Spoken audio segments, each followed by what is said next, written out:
Good evening, everyone, and welcome to the Astro Imaging channel. I'm Eric Coles. We don't have Alex this week. I think he's somewhere in the Middle East.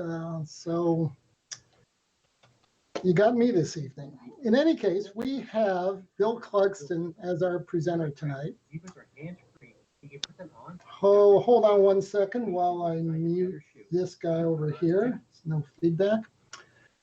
Bill is going to talk to us about astrophotography and imaging and astronomy with disabilities.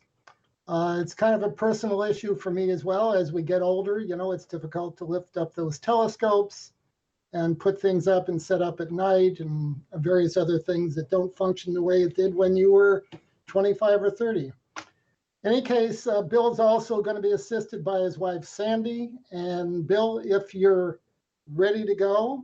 Bill, you've turned on your camera. You want to unmute your microphone, and I'll turn it over to you. Are you ready? Ready. Okay, it's all you. Go ahead, Bill. Okay. And can everybody see that? Yeah, we can see it. Okay, good. I'm seeing both of your screens side by side. It's not supposed to be doing that. Let's try it one more time.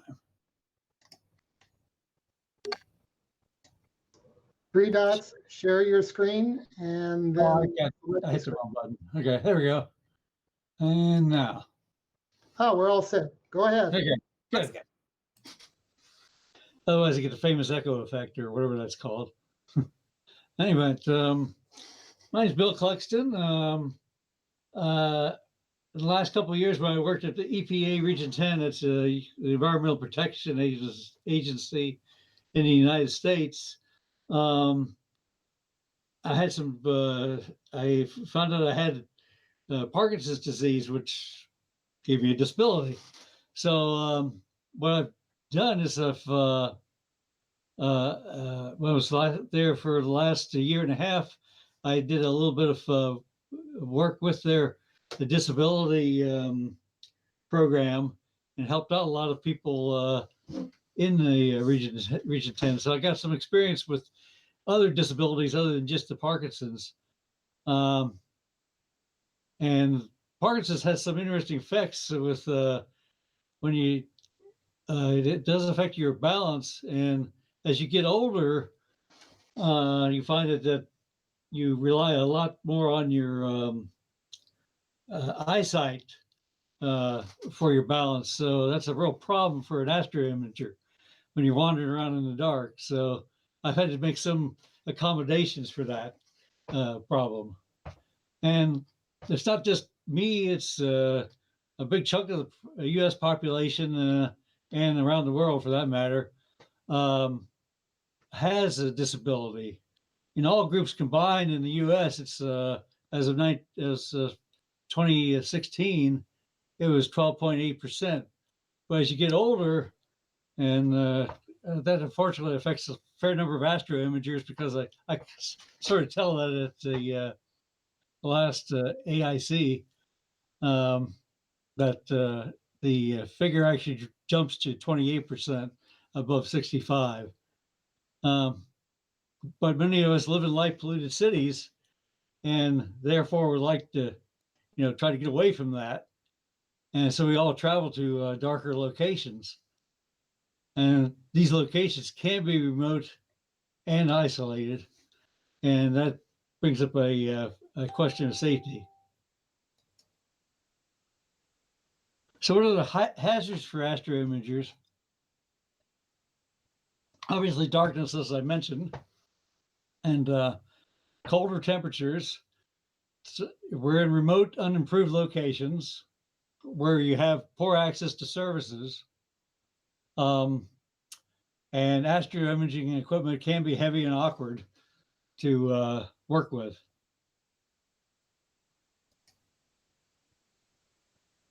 Dark, I'll take, what I'll do is I'll go through some of these hazards, and then I'll come up with some solutions for them.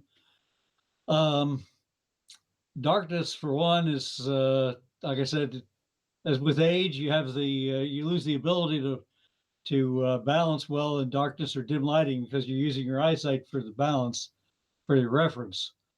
And some disabilities like MS, Parkinson's disease, other neurological disorders. And then we also accumulate the things like arthritis and joint damage from those old football injuries or whatever. It's all the insane things you do when you're young. And any other muscular skeletal problems can all affect your balance. And here I have a little photo of or a little diagram of the semicircular canals. These are the culprit in that your balance starts to falter as you get older. For a couple of reasons, the fibers inside these canals start to get stiff, and in some cases, you may lose the nerve connections to those canals. And I'll stop every so often for questions for anybody who has questions. And another thing, first of the hazards is when you're astro imaging, very often it's cold. A lot of us will go out in the mountains, high desert areas, and cold reduces your reaction time by reducing the speed that your nerves operate at. I had some firsthand experience with this, but I was doing a nerve conductivity test one time, and they actually heat your body up in order to improve that. And they test the nerve conductivity by your reaction to shocks. Wasn't a whole lot of fun, but it also stiffens your muscle tissue, and of course, in severe cases, you can run into things like frostbite and hypothermia. And as you can kind of gather from the above pieces of the slide, is it just worsens any pre-existing physical problems that you may have. Let's see. So once again, you're operating in a remote, unimproved location. It may not be all that terribly smooth. Many dark sky locations are like primitive campgrounds, if they are a campground at all. And in many cases, these sites are located, like I said, in mountains or deserts. The ground underfoot can be uneven and rocky. Anybody who's been to the Oregon Star Party has seen that effect. And if you fall, there's a good chance of hitting something hard like a rock, or the desert. The desert environment itself is pretty hard if you hit that. I'll pause for any questions.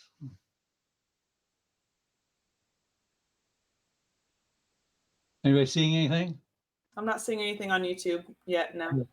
There was a couple of commentaries. I think someone says that the average age of his group is 55 years old. So you're in good company, Bill. Yeah, that's kind of what I figured. And I commented that I'm pretty sure that's every Astro group has about that same average age. Yeah, unfortunately, I think it's a matter of affording the equipment and building that money and then having time to use it.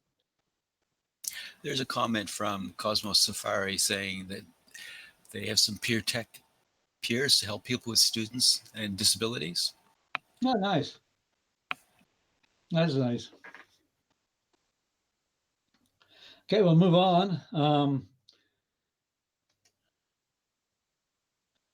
And there's poor access to services, which means if you need help at many of these locations, you may not have a cell phone service or internet, even though Elon is trying to give us internet, but he's also blocking our view to the sky too at the same time.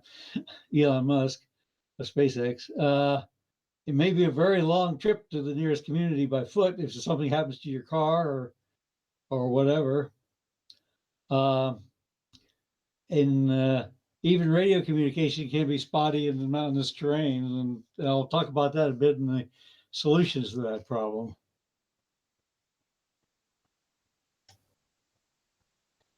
And the astro imaging equipment can be heavy and awkward. I know I have a 10-inch Meade, and that thing is a bit of a challenge to get on the mount, but there are ways around that problem too. And there's, of course, as you're lifting it into position, your mounts and stuff, there's a possibility of dropping it on your finger or hand. You don't want to do that. And you have pinch hazards and dropping it on your foot. That's something else you could do and causing a severe injury. Wires and cables in the dark present a tripping hazard, so it's a good idea to make sure that they're well corralled. And high amperage batteries, something a lot of people don't think about.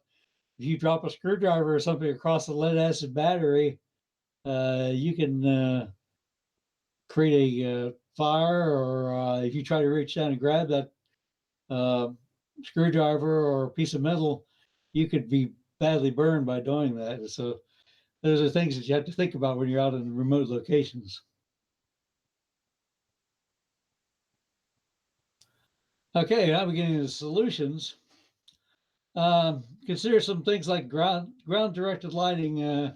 Obviously, if you want to do any visual imaging, or visual, not imaging, viewing, that's going to be a problem. But one of the things I've done is I've taken these little solar lights, and I built a 3D printed stand. So they're directed at the ground. They're already fairly dim to start with, and in some cases I've had to tape them a little bit to bring the lighting down a little bit more. But at least that gives you some idea what kind of footing you're dealing with when you're moving around. If you have a disease that definitely impairs your balance, consider something like a walking stick. You can take like ski poles or something like that to help your balance as you're moving around in the darkness. And I've been doing a lot of stuff with automation. Nowadays I have like Raspberry Pis on the telescope mounts, and I just simply remote into them and control them that way. That way I don't have to walk all over the place. I just check in and see what's going on. And if there's no problems, I don't worry about it. I tell it to go to the next target when I'm finished with one target, and that's one way of avoiding tripping over rocks and things like that. If you have something like I have, where it's real dependent on medication, you want to take them on time so that you don't have a drop in your ability to move around. So those are things that help you out in the darkness. Also, make sure you walk the area during the daytime to know what you have available and what is around you, so that you preview your area well, and maybe try closing your eyes a little bit and see what happens. Just make sure that you have a better idea with this. Yeah. I should have introduced Sandy there at the beginning. My spouse is here, and she's a occupational therapist assistant, so she can also chime in and answer your questions. You might want to briefly say what an occupational therapist does. As an occupational therapy practitioner, we basically are thinking of ways for people to be able to continue what they like to do. So our whole purpose is to come up with ways to help you continue what you want to do. So sometimes it's just through practice, and sometimes it's related to finding ways to assist. So like Bill was talking about with the walking sticks and other agents that can assist you in doing what you want to do. But our whole reason for being around is to kind of look at it. We might go into your home and figure out, how can somebody that's having trouble getting around their home, how can we improve it from a safety standpoint and allow you to do what you want to do. Yeah, because I do mention backyard observatories towards the end, but even going out to the backyard observatory, I know I have a sky pod, and to get into that thing, you have to duck under a little bit to get into it. So that is a factor right there. And I want to pause for any questions.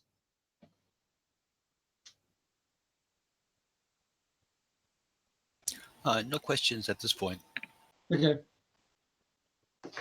So we'll continue forward. Cold. The thing with cold is it's easier to take stuff off than it is to put things on and get warm back up again. The one thing you do want to avoid is getting cold and then trying to catch up. So too much is probably better than too little. There's the possibility of getting too much perspiration caught in underneath the garments, and that can be a problem. But still, I would err on the side of having a little bit too much than too little. Consider supplemental heat, chemical chemical hand and body heaters, electrical boot heaters, which I've also used. Other thing I've done is you need a place to warm up every so often. I have an RV which I use on most of my trips, but if I just go out here to the mountains, which are about 40 minutes away, I'll use my car. You don't want to really use a car as a heater. It's not good for the catalytic converter, for one thing, or the engine. They're just not designed to do that, persistent idling. But what I've done is I've taken a small generator out with me to run a small electric heater. And you could turn that heater on to just like the slowest setting, like a 200-watt setting, and make sure you've got enough clearance around the heater so it's not going to cook something and cause a fire. But that little 200 watts of heat is enough to heat up I have a Subaru Outback, and it heats that whole car up in just a few minutes without any problem at all. And I could just back off on the heat, and I'm nice and toasty, and I'm in the car using a Chromebook to log into the Raspberry Pi, and I just keep an eye on it, make sure it's guiding, and I'm a happy camper out there. And if you don't have an RV or car, use a tent or a sleeping bag to at least protect you from the wind and the cold that way. As Sandy mentioned, in the daylight, try to clear your pathways to your equipment. You bring a rake or a shovel to get the rocks and stuff out of your way. And I've kind of been doing that. I persistently go back to one particular campsite at this BLM campground I go to. And I've got a very nice smooth site now because the BLM campground isn't used that much. It's usually used by people just stopping over in Eastern Oregon, which doesn't really have a lot of tourist sites. So that my campsite is nice and smooth now, as long as I can get the same site. Many campgrounds have ADA friendly sites. One national monument I go to, lava beds down near Klamath Falls, they have ADA friendly sites, and those are nice and smooth concrete sites. And as somebody mentioned earlier, we have they had piers and things set up. So those are the kind of sites that if you have problems with balance, that's what you really want. You can mark obstacles with something you can see in the dark, like a red LED light or a chemical light. The Oregon Star Party, they used to give out little blinking LED lights that were powered by a 9-volt battery, or actually 9-volt. Yeah, I think it was something like that. It was a 9-volt or a small C cell or something to that effect. Good idea to bring along extra food, medicines, and clothes just in case you get stuck. If you're out there in the middle of nowhere, and you have a problem, it's not a good thing. Other solutions, bring your cell phone, but don't rely on it as your only form of contact. Consider an amateur radio license. There's no code requirement anymore. It's just studying for a test. Amateur radio has a much greater range than FRS or GMRS radios. I use a satellite communicator. Like right here is a good example. It's the Garmin communicator. It hits the Iridium network. It's not a telephone per se, but it's great for sending text messages. It does have an emergency button. Do realize if you hit that emergency button, you may be paying some bills later on, because that mobilizes all sorts of emergency services. So that's something to consider before you hit that button. But if it's really emergency, it's good to have. Always carry a road map, GPS, compass. I don't always go to my campground. Sometimes I do go up in the mountains just to try a different site. But it's good to be able to tell people if you're going to hit that red button on this Garmin, you want to be able to at least tell them where you're at. And of course, all these are usually a GPS. It's a GPS antenna on there. They're a GPS built into that thing too, and that will transmit your position to the satellite if you hit the red button. And make sure your vehicle has adequate fuel. You don't want to be stranded out there. Things like my RV, obviously, I have adequate solar power. The other source of power is the generator, and you don't want to suddenly realize you've burned all your fuel power in the generator.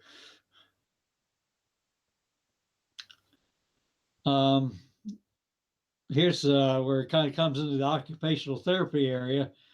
Is if you have a problem lifting equipment and you still want to use that, like that heavy meat, or your trying to think of another scope. Well, one of the Ritchie criterions.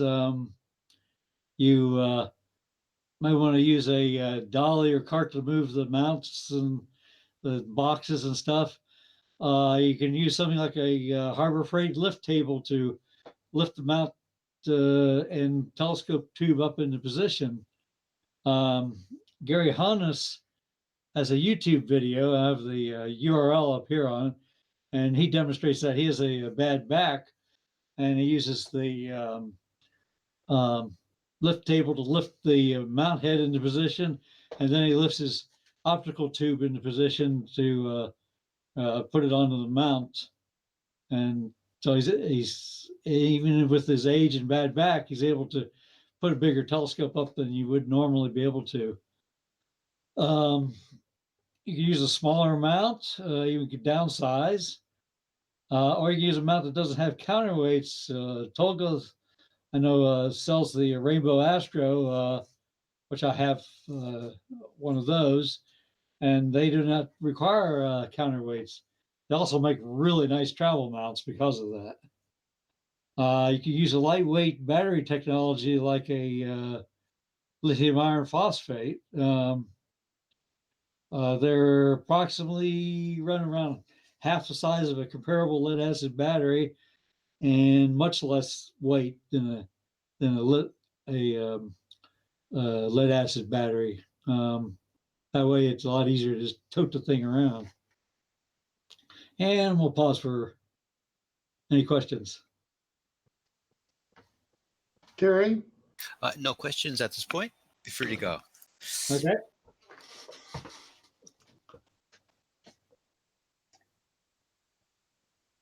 And here's some examples of the mount. Like I had my first attempt at an airline mount or a small mount was the I think it was CEM25 from IOPTRON. That was when I found out that even a small mount and a counterweight is a pain. Try to get that thing to an airport.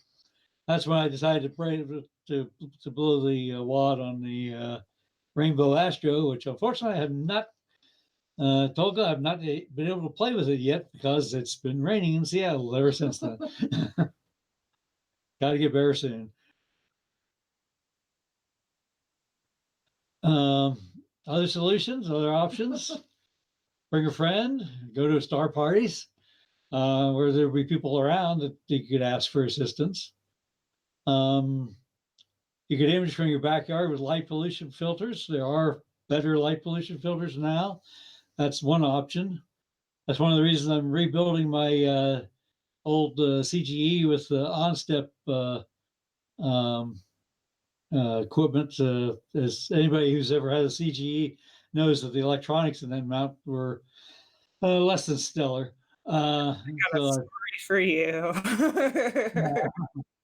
so my project this winter is to build an on-step set up and rebuild the mount with that.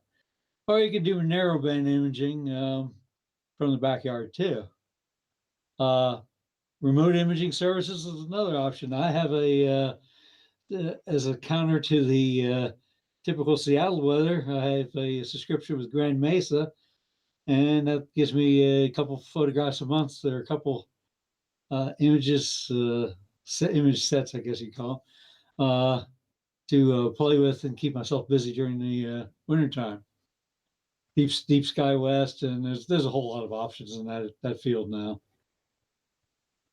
Okay. Here's the other solutions. Actually, we got a phone call coming in. I'll step out. Okay, my wife is going to nail that one. Got it? Okay. If you do have a disability, in my case, I have Parkinson's. Exercise helps with strength and balance. It helps anybody with strength and balance. The less activity you get, the worse your strength and balance gets. Dance, yoga, martial arts are all great for balance. I practice Tai Chi, and I can vouch for it that it does definitely hold my Parkinson's back and is allowing me to go out and do my imaging. And hopefully it keeps doing that for quite some time. You can consult with medical professionals. Physical therapists can give you a lot of guidance and strengthen wherever your weaknesses are. Typically, you tend to get weak in certain muscle groups, and a physical therapist can go a long way to help train the balance and train those muscle groups that you may be weak in. And also give you tips on how to lift things, how to fall. This is something a lot of people don't think about. There are ways to fall that prevent injury to your head. You want to definitely protect your head at all costs. And there are ways to absorb a landing that make a big difference. Occupational therapists can show you how to work with your equipment, work with clear pathways around your equipment. A fair number of things along that line. And I think that's pretty close to the end of my talk. I do believe, yes, I am at the end of my talk. So we're open to questions.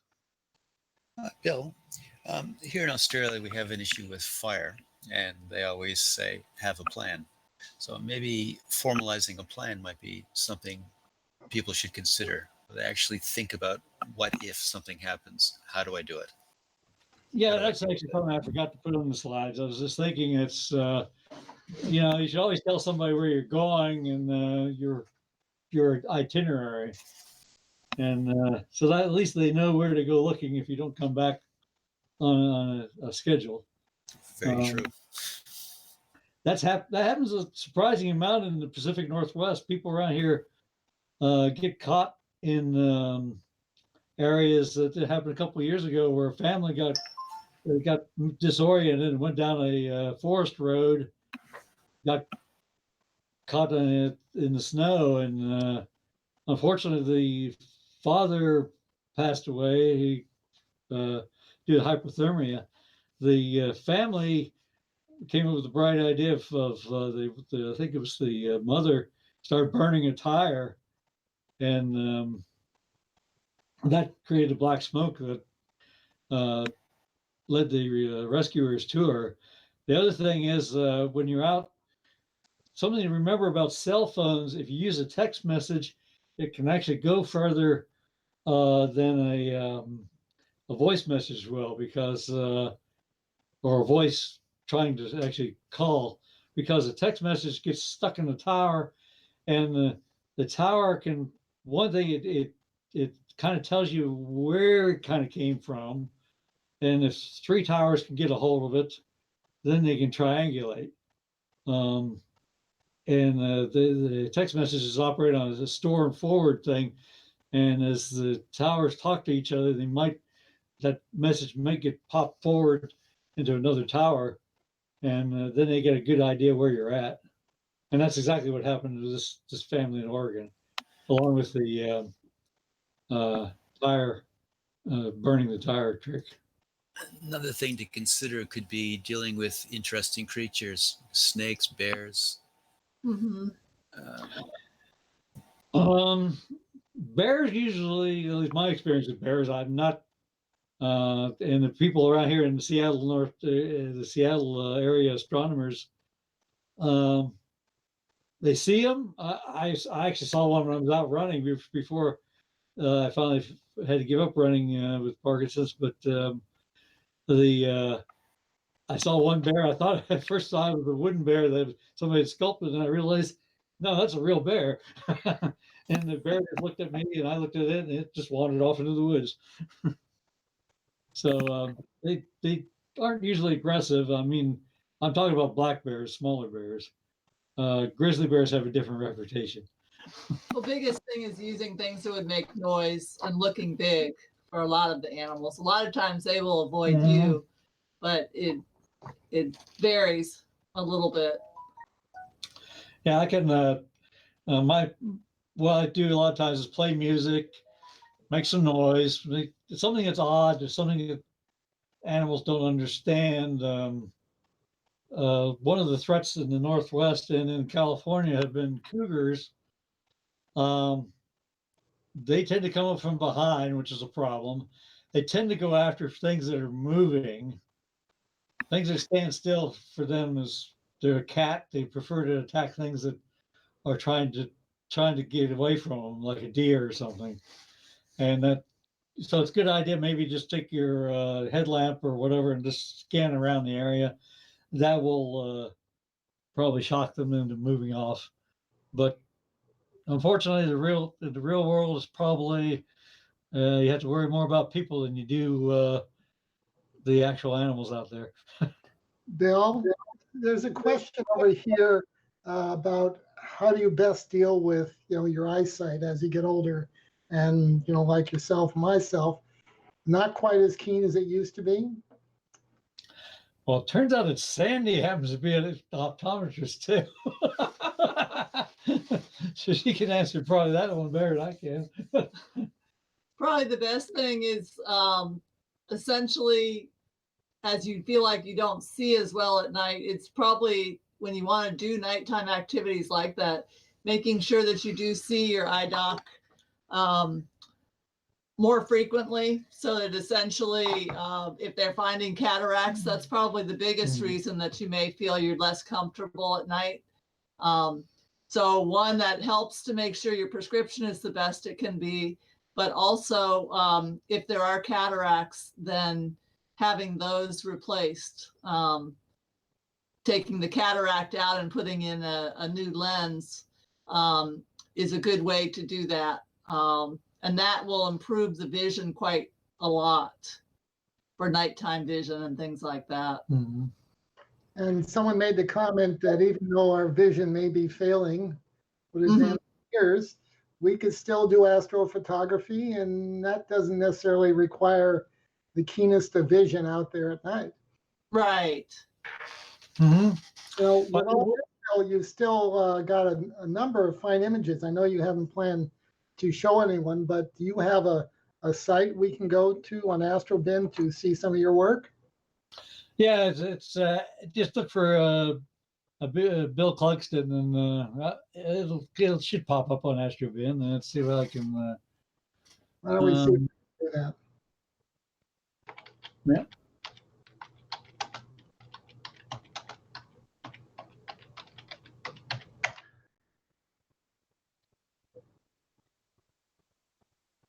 Oh, here's your gallery. I'm going to put a link to your gallery up there. Okay. Really some very nice work. I'll just copy it. Yeah, that's fine. I'm going to put it over on YouTube.